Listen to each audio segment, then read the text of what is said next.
1990களில் டோலி ஆடுகளின் வெற்றிகரமான குளோனிங் தொடர்ந்து விலங்குகளின் செயற்கை குளோன் 2015ஆம் ஆண்டின் பொதுவான இடமாக மாறிவிட்டது. ஒரு தவறான ஆறுதல் சட்டங்கள் 6வது நாள் சட்டங்கள் மூலம் தடை செய்யப்பட்டுள்ளது.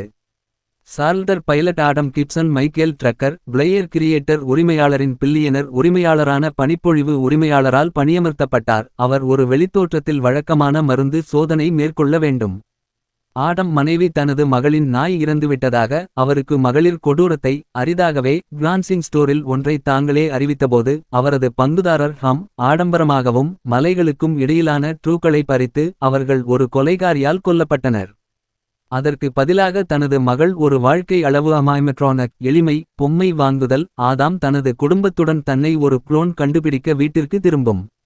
அவர் தலையிடுவதற்கு முன் ஆடம் மார்ஷல் ட்ரக்கரின் தலைவர் பாதுகாப்பு மற்றும் அவரது முகவர்கள் தாலியா வின்சென்ட் மற்றும் வில்லி கடத்தப்பட்டார். ஆடம் தப்பி தாலியா மற்றும் வில்லி கொலை மற்றும் பொலிஸ் செல்கிறார். ஆனால் ஒரு தப்பிள்ள மன நோயாளி என்று நம்பப்படுகிறது.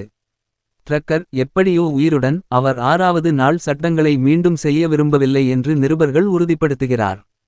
இருப்பினும் அவர் மற்றும் அவரது தலைமை விஞ்ஞானி டாக்டர் கிரிஃபின் வெய் இரகசியமாக ஏற்கனவே சட்டவிரோத மனித குளோனிங் மற்றும் தாலியா மற்றும் வில்லியின் உருவங்களை புதுப்பித்துள்ளார். ஆடம் போலீஸ் நிலையத்திலிருந்து உடைந்து வில்லி மீண்டும் கொல்லப்பட்டார். அவரது ஹார்பனில் ஹிங் கண்டுபிடிப்பதற்கு முன்னர் உயிருடன் இருக்கிறார். அவர் தனது வீட்டிற்கு ஹன் கொண்டு வருகிறார் மற்றும் அவரது குளோன் கொலை. ஆனால் 2வது எண்ணங்கள் மற்றும் மறுபரிசீலனை உள்ளது.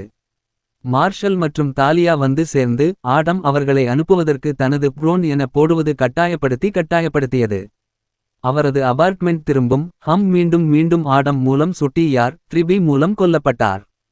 ஒரு இறந்த டிபி அவர் ஒரு களஞ்சியமாக ஒளிவகார தீவிரவாதி என்று வெளிப்படுத்துகிறார். பின்னர் ஹாங் உடன் இணைந்து பிந்தையது. மார்ஷல் மற்றும் தாலியா வந்தார். ஆனால் ஆடம் தன் விரல்களால் படப்பிடிப்புக்கு பின்னர் தனியாக்கும் கார் கின்மெட் பாக்செட் பூட்டலை கடந்து தனது கட்டைவிரலை எடுத்துக் கொண்டார். ஆடம் மாற்றியமைப்பு திட்டங்களை மூடுவதற்கு கட்டளையை பயன்படுத்துகிறது. டாக்டர் வெயில் குளோனிங் தனது மனைவி கேத்ரின் சிஸ்டிக் ஃபைப்ரோசிஸ் மூலம் இயக்கப்படுகிறது. அவள் கணவனை வெளிப்படுத்துகிறாள். அவளுக்கு குணப்படுத்தும் ஒரு தொடர்ச்சியான முகங்களில் அவர் மிகச் சிறந்தது.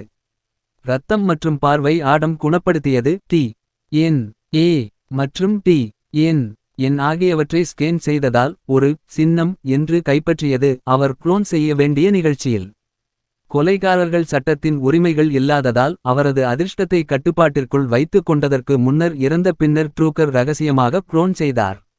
ஆடம் மற்றும் ஹாங் இருவரும் ட்ரூக்கர் இணைந்து கொல்லப்பட்டனர். வேறு தங்கள் உயிர்களை திரும்ப மற்றும் ட்ரக கொலை மற்றும் 2வது குளோனிங் மறைத்து அவர்களை கிளாசிக் ஆடம்ஸ் ஒருமுறை சொர்க்கம் வழங்குவதாக ட்ரூக்கர் கையாளப்பட்டார். ஆதாமின் குளோன் மற்றும் குடும்பத்திற்குப் பிறகு அவர் செல்லலாம் என்று எச்சரிக்கிறார்.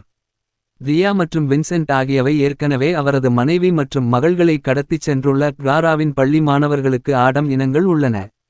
அவரது சொந்த குளோன் மூலம் முகம் வருகையில் ஆதாம் அவர்களின் நிலைமையை வெளிப்படுத்துகிறார் மற்றும் அவரது குடும்பத்திற்கு பரிமாற்றத்தில் ட்ராக்கர் மீது விபத்து தொடர்பான கருத்துக்களை வழங்க ஒப்புக்கொள்கிறார். வெயின் கிராடின் உட்பட காடின்மை உட்பட குளோனை உள்ளிட்ட கொலைகாரர்களை பொறுத்தவரை ஹீத்ஸின் உட்பட ஒரு விலங்குகளாக ஒரு துரதிருஷ்டவசமான கொள்கையாகும். ட்ரூக்கர் வெயிர் கொல்லப்பட்டார். அவரை மற்றும் கத்தினரை குளோன்கள் உயிர்த்தெழுப்ப உறுதியளித்தார். ஒரு டெக்கோ ஹெலிகாப்டர் அழிக்கப்படும். ஆடம் நிலங்கள் ட்ரூக்கரின் ஹெலிப்பின் மீது ஆடம் நிலங்கள் மற்றும் கைப்பற்றப்பட்ட வரை வளைவு. ஆடம் உண்மையில் குளோன் என்று அவரது ஆடையினரின் உள்ளே ஒரு குறுந்தகடு நிரூபிக்கப்பட்டுள்ளது என்று குரானே வெளிப்படுத்துகிறது. ஆனால் உண்மையான ஆடம் கூட கட்டிடத்தை ஊடுருவியுள்ளது. அசல் ஆதாம் தனது குடும்பத்தை விடுவித்தாலும் அவரது குளோன் ட்ரக்கரின் முகவர்களை விட்டுச் செல்கிறார். தாலியா மற்றும் தொங்கிக் கொண்டிருத்தல் மார்ஷல் ஆகியவற்றை துண்டித்து ட்ரக்கர் தன்னை திடீரென்று அவரை தூண்டுவதற்கு வில்லி கொல்லுகிறார். மூட்டப்பட்ட காயமடைந்த டர்கர் மீண்டும் உருகி ஆனால் தவறான தாக்குதல் ஒரு சிதைந்த முழுமையற்ற உடல் உருவாக்குகிறது. ஆடம் மற்றும் அவரது குளோன் தப்பிக்க அவரது குடும்பத்துடன் ஹெலிகாப்டர் வசதியான மற்றும் அதன் அனைத்து சிங்களத்தின்போது அழிக்கப்படும். அவரது குணநலனையும் அவரது மரணத்திற்கு விழும். உண்மையான ஆடம் தனது குளோனுக்கு ஏற்பாடு செய்யப்படுகிறது. மற்ற கூர்மையைப் போன்ற ஒரு குறுகிய ஆயுதங்களை கொண்டிருக்கவில்லை. அர்ஜென்டினாவில் ஒரு புதிய வாழ்க்கையை தொடங்க அவர்களின் பட்டய வணிகத்தின் ஒரு செயற்கைக்கோள் அலுவலகத்தை இயங்கச் செய்ய வேண்டும். ஒரு பிரித்தானிய பரிசாக குளோன் குடும்ப ஹாங்கின் மறுபதிப்பு பூனை கொடுக்கிறது மற்றும் உண்மையான ஆடம் தனது குளோன் ஒரு பறக்கும் அனுப்பும் கொடுக்கிறது.